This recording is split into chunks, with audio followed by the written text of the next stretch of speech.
E a gente já volta aqui nesse bloco, já para falar de política com a Lívia Pessoa, ao vivaço. Lívia Pessoa, boa noite, obrigada por sempre estar aqui com a gente à disposição para falar de política, esse assunto que você tanto gosta e eu também, né? Boa noite, Aline, é um prazer ficar ao seu lado e também na companhia de quem está em casa.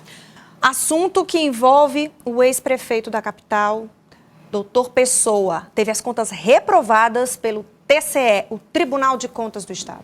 Isso, Aline, sob a relatoria da conselheira Lilian Martins, existiu essa indagação a respeito das contas da Prefeitura de Teresina na gestão de 2023, que não foram aprovadas e que, por unanimidade, teve esse veredito no dia de hoje. Inclusive, esse é um destaque do cidadeverde.com, para quem quiser conferir a reportagem completa. No cidadeverde.com tem todos os detalhes e as informações, né, Lívia Pessoa, desse caso. Isso, Aline. Houve, inclusive, uma procura pelo prefeito para ele se manifestar sobre essa reprovação por unanimidade do ex-prefeito de Teresina, doutor Pessoa. No entanto, ao falar com a nossa reportagem do portal, ele falou que tinha feito uma cirurgia de catarata e que não conseguiu, não se manifestaria sobre isso. Além disso, também foi destacado que era uma manifestação incompatível com as fontes arrecadadas e utilizadas para pagamentos das despesas. Ou seja, são irregularidades financeiras das movimentações que aconteceram dentro dessa gestão. E isso sempre foi trazido por indagação, devido aos últimos acontecimentos dessa gestão e em referência a como as contas do município foram entregues para a outra gestão, que no caso é agora a de Silvio Mendes. Então, essa investigação, essa apuração realizada pelo tribunal é necessária para ter justamente esse controle das contas do município. E, aparentemente, a prefeitura, a ex-gestão, né, por meio do ex-prefeito doutor Pessoa, não apresentou uma defesa ainda a respeito dessa situação, mas que deve se manifestar em breve, né, devido às circunstâncias legais. Bom, vamos falar de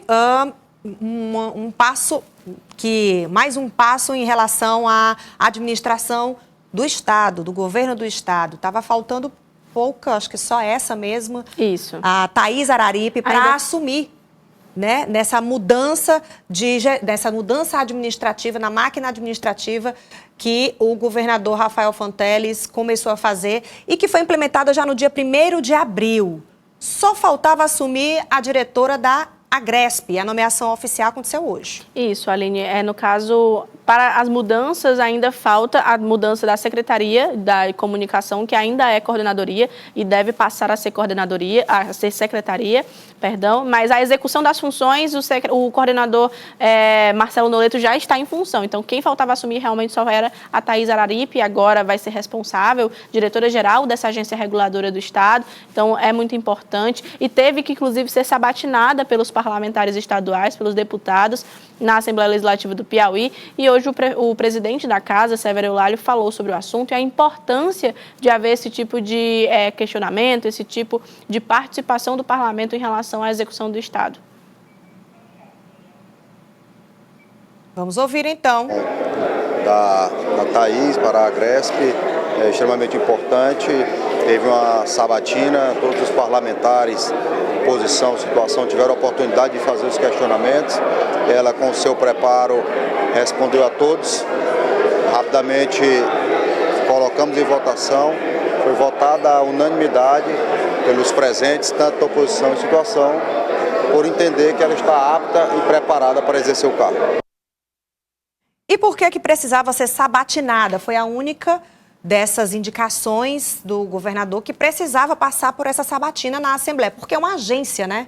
Isso, é uma autarquia. Das secretarias. Exatamente, é uma autarquia e aí precisa justamente ter essa participação do parlamento, porque é uma agência reguladora. Assim como em outras situações, outras agências também passam por essa mesma sabatina, por esse mesmo questionamento do Legislativo Estadual ou Municipal para com esses futuros gestores, que agora, no caso, é a Thaís Araripe. Tem uma outra movimentação também que está prestes, né, que está já nas discussões da Assembleia Legislativa, que é a votação dos reajustes, salariais do Estado. E o presidente da Assembleia Legislativa, Severo Eulálio, falou sobre como devem ser essa votação dos reajustes restantes, que deve acontecer na próxima semana. Provavelmente sim, eles estão tramitando naturalmente nas comissões, está sendo realizadas as discussões na Comissão de Constituição e Justiça, na Comissão de Administração, para posteriormente ser encaminhada a plenário para votação e apreciação dos deputados em plenário. Só lembrando que o governo do estado deu um aumento, né, um reajuste linear para todas as categorias, mas algumas categorias têm um reajuste diferenciado, como é o caso dos professores, por exemplo, que teve um reajuste pouco mais de 6%. Isso. E outras categorias também. Por isso, essa votação deve acontecer, passar pela Assembleia Legislativa. Isso, Aline, foi um reajuste para esses servidores do magistério de 6,27%, que faz referência a esse clamor que foi muito colocado dentro do parlamento, para o parlamento, em relação a essa busca por uma igualdade, um parâmetro um pouco maior em nível nacional a esses educadores, a esses servidores da educação, principalmente. Bom, vamos falar agora sobre a queda da popularidade do presidente Lula. E isso tem sido avaliado também por parlamentares aqui do Piauí, como o deputado Francisco Lima. Ele falou sobre esse caso, né, sobre como anda a popularidade do presidente Lula no Brasil e também, principalmente, após a queda de mais um ministro. Acho que tem uma pressão muito grande sobre a economia, principalmente uma pressão internacional por algumas medidas tomadas pelo presidente Lula, que é o presidente Trump, que a meu ver equivocadamente quer sobretaxar os países para resolver os problemas internos da sua economia, e isso termina repercutindo sobre os outros países e aqui sobre o Brasil. Então, essa elevação da inflação, isso tem dificultado, sobretudo nos alimentos, mas acredito que a população vai compreender o papel estratégico que tem o presidente Lula e que tem o Brasil dentro da economia do mundo e vai encontrar uma solução que ajude, inclusive, a recuperar aí a liderança e a aprovação do presidente Lula.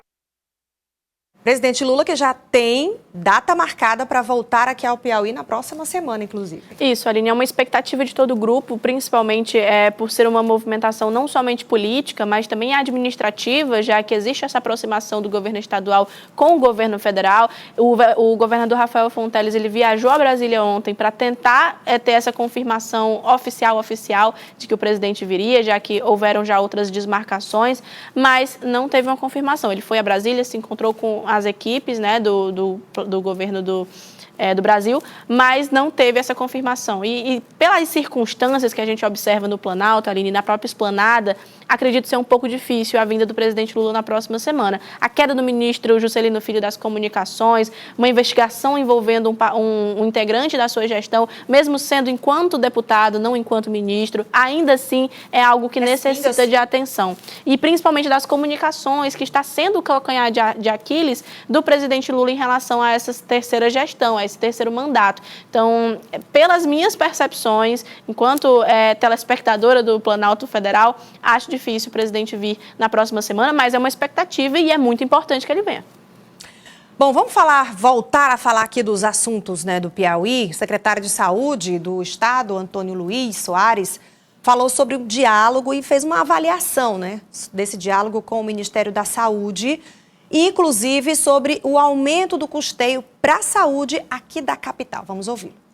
Nós sabemos que a saúde é sempre subfinanciada, a demanda é crescente, cada dia há procedimentos mais complexos a serem feitos, a população está sempre procurando a melhor qualidade do atendimento e para isso precisa de recursos. Eu não tenho dúvida, as pessoas muitas vezes ficam achando que o recurso todo da saúde é do Ministério da Saúde. Isso não é verdade. Então, no Piauí, no estado do Piauí, o SUS, o Ministério da Saúde, ele entra com em torno de 12% a 15% de todo o gasto com a saúde. No Brasil todo já é calculado que o Ministério da Saúde, ele assume a despesa em torno de 30%. Então, 70% é feito pelos estados e pelos municípios. Então, é muito importante que aumente essa contribuição, assim como houve o aumento na educação. O Fundeb, que já chegou a 10%, 12%, hoje está em 20%, vai chegar até 23% de aporte do Ministério da Educação. Então, é importante que o governo federal ajude realmente a saúde do Piauí, das cidades do Piauí e de todo o Brasil. É um pedido que está reforçando, inclusive, o pedido do próprio prefeito de Teresina, Silvio Mendes, que tem ido a Brasília para essas tratativas, a fim de trazer mais recursos para a saúde da capital. É da capital, mas é a principal cidade do Piauí, que demanda muitos atendimentos de vários municípios piauienses. Por isso também esse engajamento com o governo do estado e essa preocupação do secretário de Estado, Antônio Luiz, né? Com grandes poderes vem grandes responsabilidades, Aline. E essa responsabilidade, ela não somente tem, mas deve ser dividida, principalmente nas gestões que a gente fala que é tripartídica, que é entre a União, o Estado e o município. Essa participação, não somente da bancada federal, com os deputados e senadores, mas como o governo do Estado, o governo federal, para um polo de saúde, é importante, é necessário e é utilitário, principalmente na execução dessa saúde, porque não é somente os pacientes que precisam de mais leitos, que precisam de insumos, que precisam da gase, que muitas vezes não tem no hospital ou na unidade básica de saúde, mas para os próprios agentes, que às vezes não têm condição de trabalho, que não têm uma infraestrutura que o abarque. Então, tudo isso tem que ser prestado atenção e tem que ser uma prioridade. Tanto é que está sendo, pelo menos a esse primeiro momento, a Prefeitura de Teresina coloca como uma prioridade a saúde e a boa execução dela, não somente o que dá para ser feito. Falando em prefeitura e no prefeito Silvio Mendes, hoje ele anunciou um programa de empréstimos consignados para os servidores de Teresina. Um empréstimo com uma modalidade diferente. Vamos entender melhor. Vou dar um exemplo. Um servidor público, que hoje, por necessidade, até porque ganha pouco, toma dinheiro emprestado a um banco, os empréstimos consignados, chamado com juros de 2% ou mais do que isso, eles vão receber integralmente seu salário. Já está implantado em alguns municípios de São Paulo, Minas Gerais, da Bahia. Eles, vamos supor, você ganha R$3.000. Então, se você quiser receber R$100 todo dia, né, você recebe integralmente o seu salário, os seus vencimentos, sem pagar juros. A pessoa comprar um remédio, não tem dinheiro, vai para o supermercado. Então, você pode receber antecipado o seu salário que receberia no fim do mês. Então, esse cartão de crédito que a gente compra, se paga aí 4%, 5% que as empresas pagam à operadora, à dona do cartão de crédito, Visa ou qualquer outro, e eles vão ganhar em torno de 1 a 1,5% desse dinheiro através do cartão de crédito e não do servidor. Então, eu acho que é uma boa notícia. E boa notícia a gente não guarda, a gente divulga. Bom, então, ainda deve ser melhor explicado principalmente para os servidores que estão com esse intuito de tomar um empréstimo, né? É um empréstimo que não vai ser descontado diretamente da folha para não comprometer o salário. É uma outra modalidade por meio de um cartão, uma espécie de cartão de crédito, né? Isso, é um lastro financeiro, Aline, que faz com que haja esse benefício para o servidor municipal e que traz uma possibilidade, principalmente no momento em que a prefeitura ela busca formas de tentar fazer esse dinheiro girar, já que passa por uma dificuldade. Então, esse incentivo tem a ideia de trazer também o retorno para a própria prefeitura. Muito bem, Lívia Pessoa, muito obrigada por você estar aqui participando com a gente do nosso bloco de políticas todos os dias. Amanhã sextou pra gente, tá? Até amanhã. Até amanhã.